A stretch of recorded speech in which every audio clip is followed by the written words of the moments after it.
Terima kasih banyak Mas Adi. Kegiatan ini sih bagus sekali ya untuk teman-teman pemagang yang saat ini sedang berada di Jepang maupun teman-teman calon pemagang yang akan berangkat ke Jepang. Saya mengambil isu yang cukup spesifik ya setelah pembahasan yang diberikan oleh Mbak Yusi.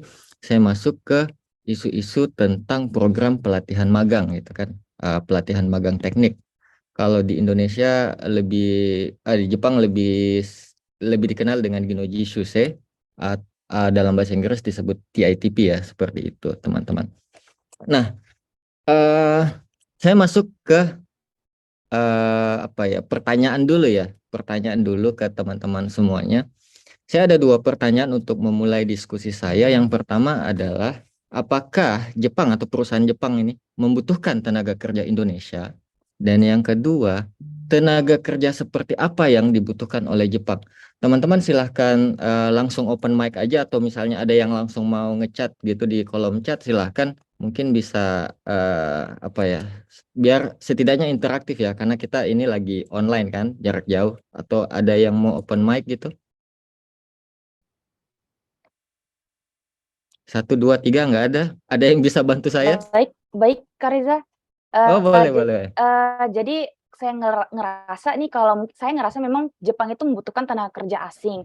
Baik. Tapi di sini, yang dibutuhkan seperti apa itu ketika saya melihat, lebih banyak dibutuhkan yang non-skilled workers-nya, saya melihatnya yang bisa dibayar, dengan gaji yang tidak begitu tinggi. Nah itu sih saya melihatnya karena saya ngelihat juga di laporan-laporannya, Koserodo Show itu bahwa ternyata gaji, pekerja Indonesia yang kebanyakan di Jepang itu magang, memang lebih rendah daripada pekerja Jepangnya yang lulusan SMA gitu, Kak Reza. Jadi saya ngerasa seperti itu sih, bagaimana Kak? Baik, terima kasih. Nah, ada dua jawaban nih dari Mbak Mulyanti. Butuh ya, Jepang memang butuh dengan tenaga kerja asal Indonesia ya, sebab terkendala bahasa gitu kan. Ada jawaban lagi ya, mostly pekerjaan yang tidak berskill ya, seperti di pabrik. Nah, ini saya memperlihatkan data ya tentang program magang ini. Apa sih program magang ini? Tujuannya apa sih sebenarnya program magang ini adalah transfer knowledge ya. Transfer knowledge dari Jepang ke Indonesia. Namun faktanya yang kita temukan di lapangan gitu ya, apa yang disampaikan oleh Mbak Yusi sebelumnya, ya pekerjaan yang sifatnya sangke. Umumnya di Jepang kita kenal dengan pekerjaan yang sifatnya sangke, tapi saya menambahkan plus Y gitu kan. 3K itu apa? Kitanai, Kitsui, dan Kikeng gitu kan. Pekerjaan yang berat, pekerjaan yang kotor, eh Kitanai, Kitsui, dan pekerjaan yang berbahaya. Ditambahkan Y-nya apa? Ya Sui gitu. Jadi Jepang membutuhkan, saya ulangi sekali lagi ya, Jepang membutuhkan pekerja Indonesia yang siap dibayar dengan murah, siap mengerjakan pekerjaan yang berat, siap mengerjakan pekerjaan yang kotor, dan siap mengerjakan pekerjaan yang berbahaya. Itulah konsep sistem magang yang ada di Jepang hari ini. Nah, kalau kita berbicara history, program magang ini telah hadir sejak tahun 93 gitu kan. Sampai 2002, artinya program ini sudah 28 tahun dong. Kadang-kadang saya dan teman bercanda, main-main sih, ini main-main ya, main-main gitu kan. Ini program magang. Sekarang kan kalau program magang itu dia lahir di tahun 1993 dan sekarang ini 28 tahun sudah dewasa gitu kan. Anak ini sudah dewasa nih. Nah, sudah dewasa dan sudah menikah malah mungkin dan melahirkan karena telah menikah melahirkan. Yang dilahirkan itu adalah program baru namanya Tokutegino. Itu candaan saya dengan teman-teman kadang-kadang di sini ya, teman-teman pemagang juga dengan teman-teman pelajar. Nah, saya masuk lagi nih. Berapa sih jumlah tenaga kerja eh, Indonesia di Jepang di Jepang ya untuk magang ya? Menurut data yang ada di tahun 2019, tahun 2020 ini, jumlah peserta magang asal Indonesia itu sebanyak 35.000 orang. yang terdaftar ya, yang terdaftar hari ini.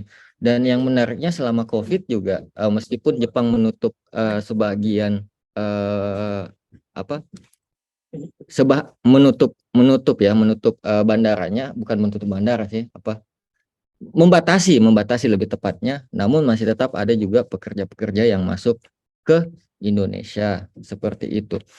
Nah, saya kembali ke transfer knowledge ya. Saya bisa mengambil contoh begini. Jadi kan mengambil transfer knowledge itu pengetahuan yang didapatkan di Jepang akan dikembangkan di Indonesia. Ada satu hal yang menarik ketika saya meneliti pekerja kerang di Hiroshima. Karena kebetulan saya di Hiroshima University dan di sekitar saya itu banyak sekali pekerja kerang asal Indonesia. Nah, yang menariknya adalah kerang ini panen di musim dingin. Ya kan, panennya kerang ini di musim dingin. Nah, lucunya di Indonesia nggak ada musim dingin. Bagaimana caranya mentransfer knowledge ya untuk pembudidayaan kerang itu di Indonesia gitu. Ini cuman saya bertanya-tanya transfer knowledge-nya di mana gitu kan. Kalau misalnya budidaya kerang ini diaplikasikan di Indonesia, mungkin bisa jadi dengan kerang-kerang yang lain dengan cara-cara yang serupa. Namun apabila saya melihat dari cara panennya yang di waktu panennya yang di musim dingin, saya lebih tidak setuju mengatakan itu tidak tepat seperti itu. Tidak mentransfer gitu pengetahuan. Selanjutnya, nah, pekerja Indonesia itu mengisi sektor-sektor apa aja gitu kan. Nah, salah satu sektor yang terbesar pekerja Indonesia itu konstruksi. Nah, pekerja-pekerja konstruksi ini banyak di Jepang gitu kan. Pekerja-pekerja Indonesia yang bekerja di sektor konstruksi itu banyak. Yang masuk ke permesinan banyak, agriculture juga ada gitu kan. Perikanan juga iya, tekstil juga ada, namun tidak terlalu banyak ya, cuma 1,5%. Ini menurut data di tahun 2019. Nah, selanjutnya,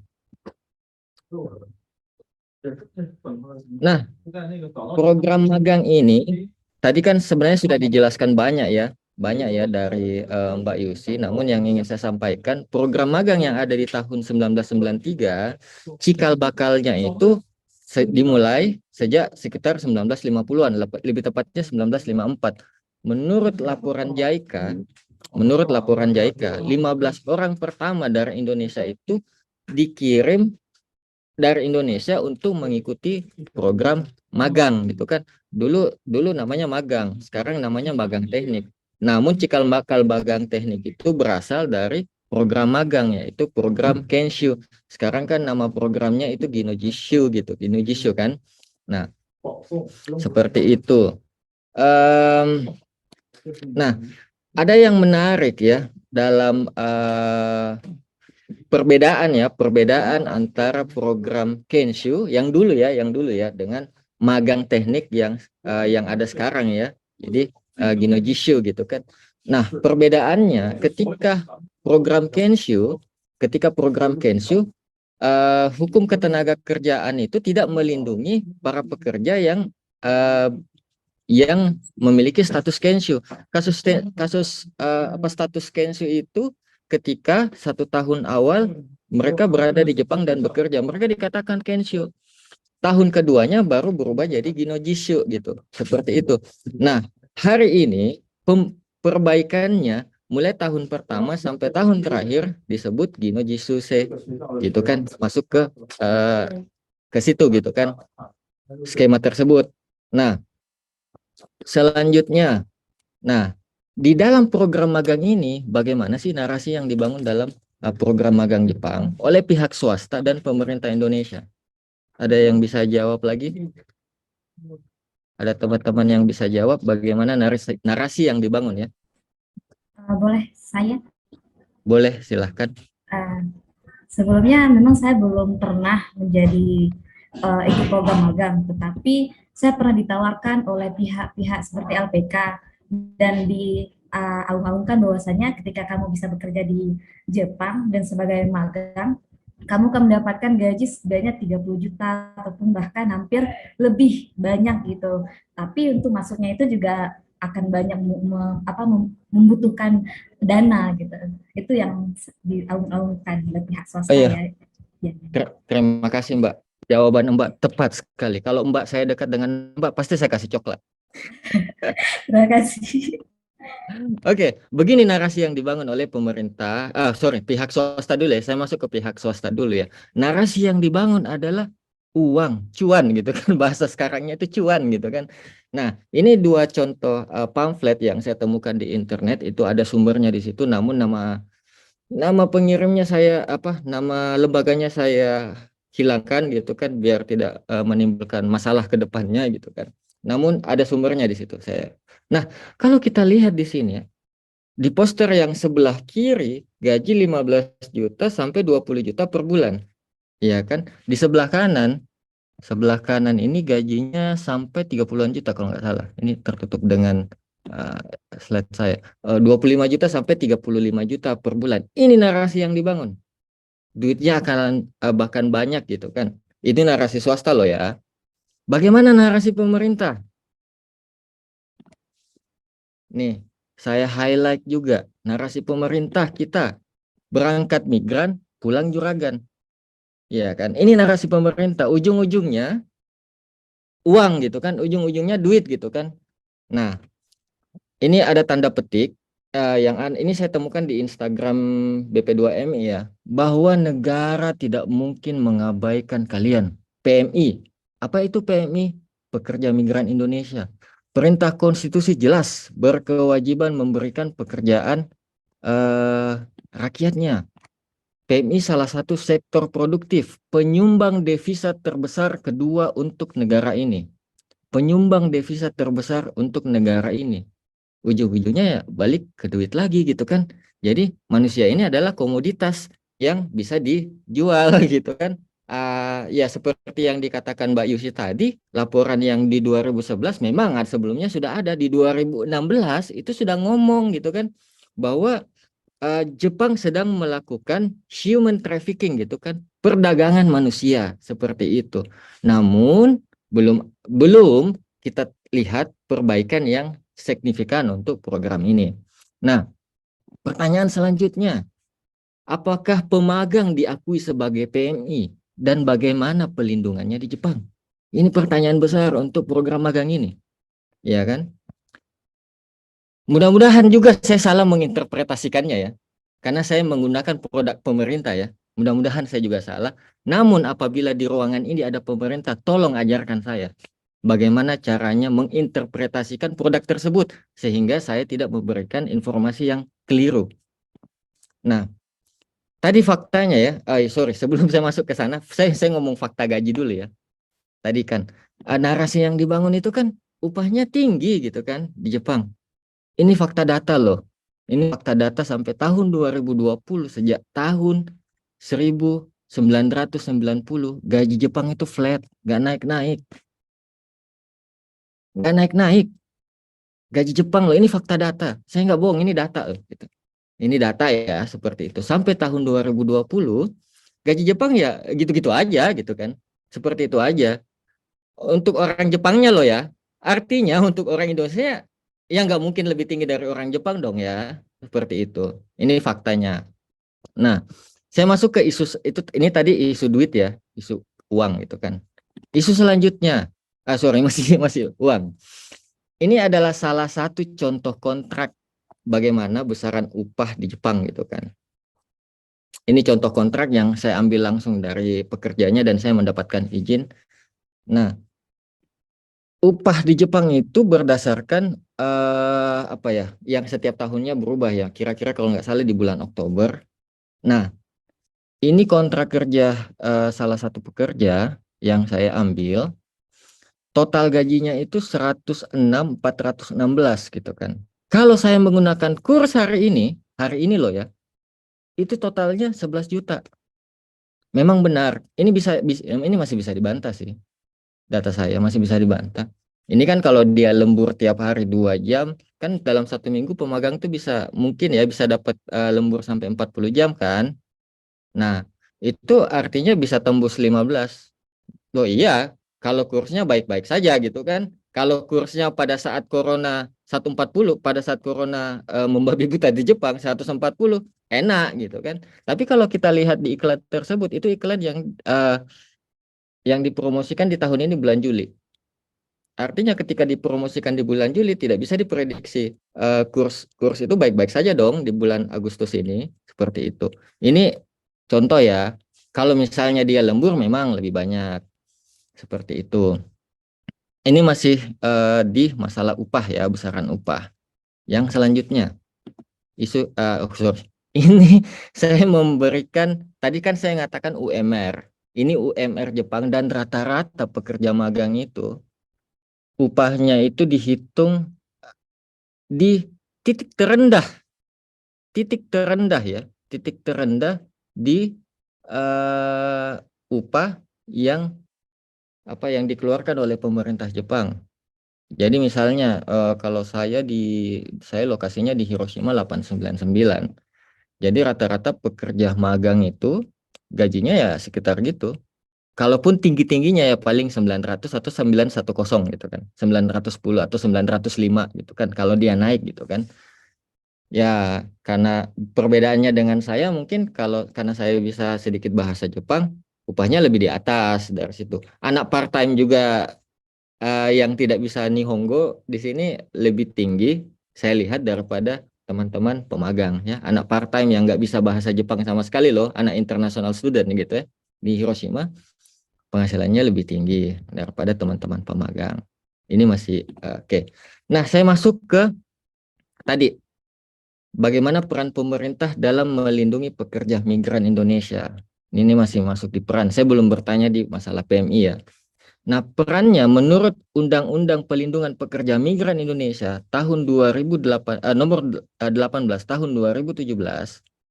Mohon saya dikoreksi apabila salah karena saya menggunakan produk pemerintah.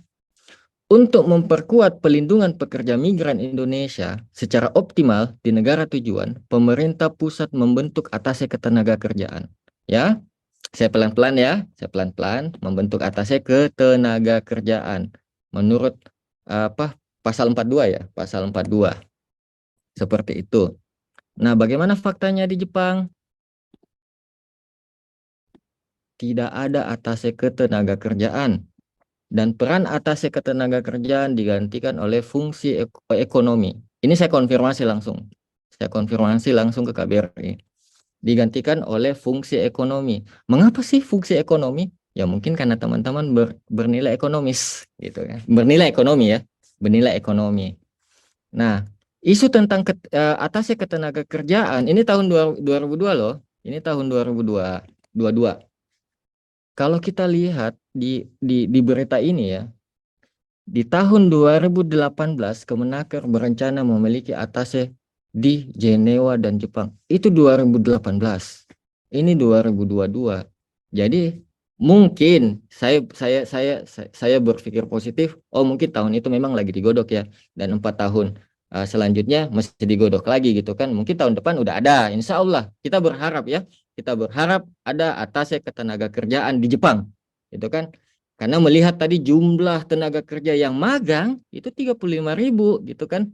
Dan Tokute belum lagi ya, engineering belum lagi ya, pekerja profesional belum lagi loh. Ya seperti itu.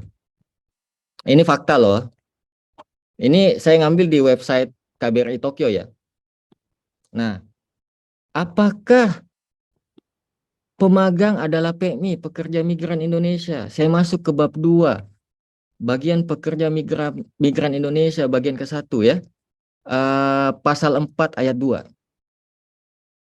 Tidak termasuk sebagai pekerja migran Indonesia dalam undang-undang ini, yaitu. Kita tegaskan lagi. Poin B, pelajar dan peserta pelatihan di luar negeri. Dan ini saya konfirmasi sama pejabat terkait. Saya konfirmasi dan saya minta izin untuk mensosialisasikan kepada teman-teman yang hadir di ruangan JF hari ini bahwa pemagang tidak termasuk sebagai pekerja migran Indonesia. kalau kita lihat di koran kalau kita lihat di koran online hari ini, pemagang mereka masuk ke dalam koran ya. Mungkin ya wartawannya juga nggak tahu sih, mungkin nggak baca undang-undang ini gitu, langsung share berita aja gitu kan, seperti itu. Saya pikir seperti itu. Jadi ini juga harus kita, teman-teman calon pekerja migran, khususnya pemagang, sebaiknya ya memperjuangkan undang-undang ini dan merubah posisi nilai tawar pekerja magang itu sebagai pekerja dan dilindungi sebagai PMI dan dilindungi oleh undang-undang. Karena faktanya di lapangan di Jepang, kalau kita melihat kelas ya, kita ngomongin masalah kelas teman-teman pemagang itu yang ada di Watashi. Kalau ada pekerja magang di Zoom ini, pasti dia ngomong, mungkin dia akan ngomong, ya mas, bener mas, kita itu selalu paling bawah gitu. Orang Jepangnya santai-santai, kita yang kerja, kita yang berkeringat lebih banyak, orang Jepang nyuruh-nyuruh aja gitu kan, seperti itu. Ini fakta dia yang kita saya mungkin ya sudah 10 tahun ini meneliti tentang pemagang, jadi fakta-fakta lapangan yang saya temukan dan keluhan-keluhan teman-teman pemagang yang ada di sekitar saya. Seperti itu. Faktanya seperti ini. Nah, ini yang menarik. Saya tarik nafas dulu untuk ngomongin ini. Ini yang menarik juga dalam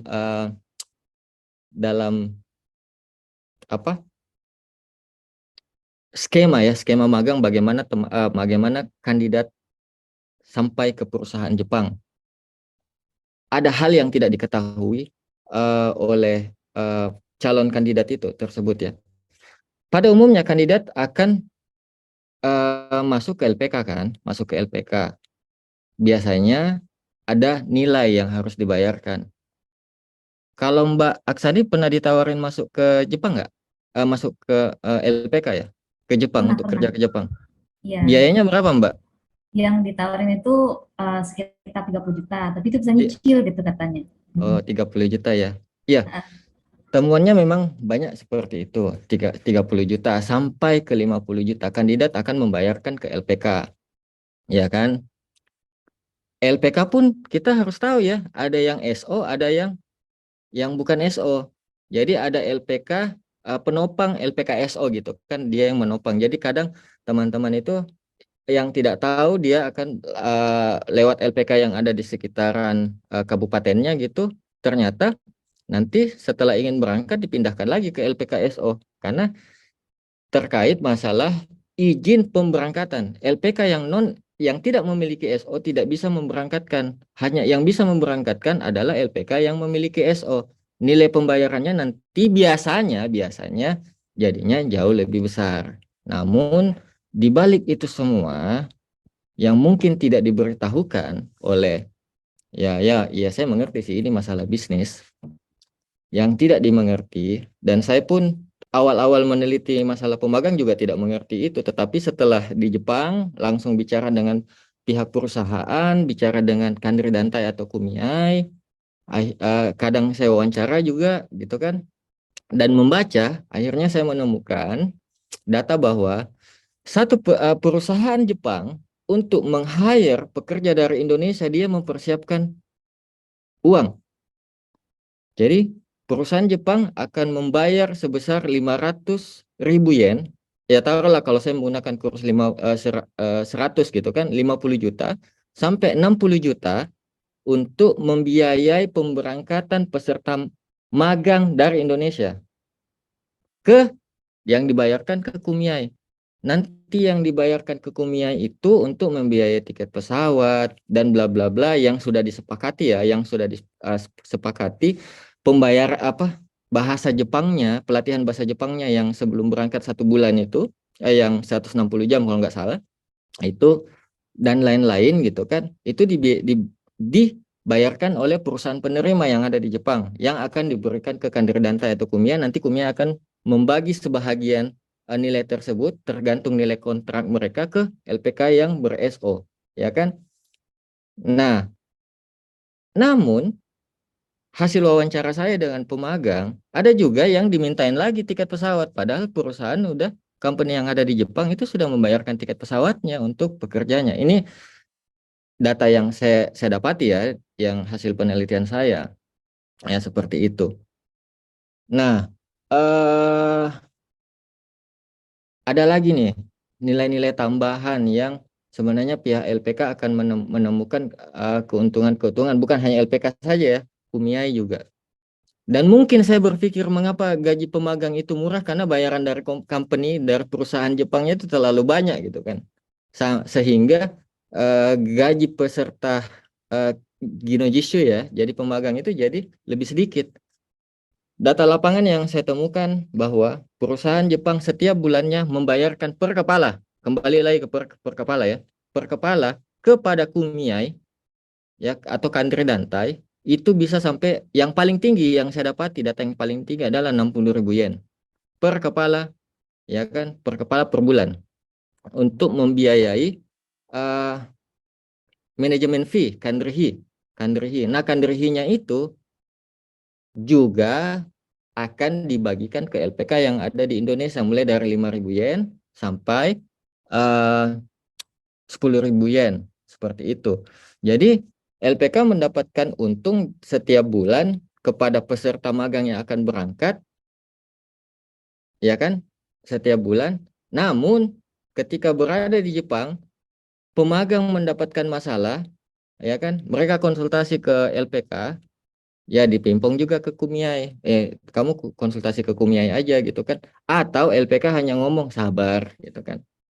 Jadi karena sabar, saya menyimpulkan banyak pekerja migran kita menjadi pekerja yang diam gitu kan, karena disarankan hanya untuk bersabar gitu kan. Makanya data yang disampaikan oleh Mbak Yusi, Jepang laporannya cuma 28, mungkin karena sabar gitu kan. Padahal sebenarnya kita harus mengetahui hak kita loh ke Jepang. Hak saya harus mengetahui undang-undang dong. Seperti itu kira-kira. Kalau ada yang penasaran, saya bisa memberikan datanya apa yang saya sampaikan tadi. Ini adalah 3 data tempat saya membaca dan juga hasil dari wawancara saya. Bahkan sebenarnya kalau data yang dikeluarkan Wilov, itu satu pekerja migran itu perusahaan membayar 900.000 yen atau 90 juta untuk persiapannya ke Jepang. Namun kalau data dari ginojisuse.jp itu 500.000 yen sampai 600.000 yen per kepala.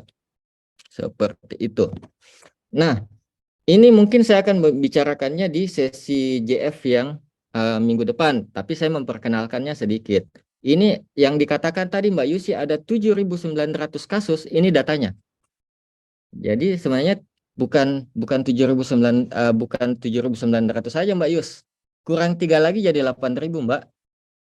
Jadi ada kurang 3 tadi ada 8.000 kasus pemagang yang diinspeksi oleh OTIT. Seperti itu.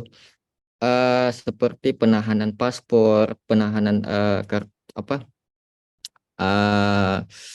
penahanan paspor dan resident card misalnya, tidak membayar overtime-nya, tidak membayar gajinya sesuai dengan kontrak yang disepakati di awal. Itu ada kejadian seperti itu. Ini data ya, saya berbicara data ya, seperti itu. Nah, penutup saya masalah-masalahnya itu pemagang yang ada adalah yang pertama tadi yang seperti yang saya katakan, tidak diakui sebagai pekerja. Di Jepang pun sebenarnya tidak diakui sebagai pekerja. Di Jepang ya, bukan hanya di Indonesia tidak diakui sebagai pekerja migran. Di Jepang tidak diakui sebagai pekerja, diakui secara sebagai ya pemagang, seperti itu. Tersandera dengan biaya keberangkatan. Mengapa saya katakan diam tadi? Karena tersandera.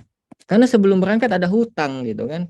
Jadi ketika ada hutang, yang ada di pikiran teman-teman pemagang selama 1 tahun sampai hutangnya lunas itu adalah pikiran biaya pemberangkatan gitu. Jadi rentan tereksploitasi meskipun mendapatkan kekerasan yang terjadi di mana, di perusahaan, dia hanya bisa diam gitu. Jadi itu saya nulis dalam disertasi saya saya berikan judul silent worker gitu. Jadi pekerja-pekerja yang diam gitu kan. Mengapa dia diam? Karena ada hutang gitu kan. Karena saya punya hutang, saya tidak bisa, saya tidak punya power gitu kan. Saya tidak punya power untuk speak up gitu kan. Seperti itu. Padahal sebenarnya Jepang telah memfasilitasi eh, tempat-tempat untuk melapor ketika permasalahan itu ada. Itu sudah difasilitasi. Nah, saya harapkan teman-teman calon pekerja magang atau yang mungkin hari ini sedang magang di Jepang, ikuti seri Rumi yang ada, ikuti serinya karena mungkin ada 5 seri kalau nggak salah.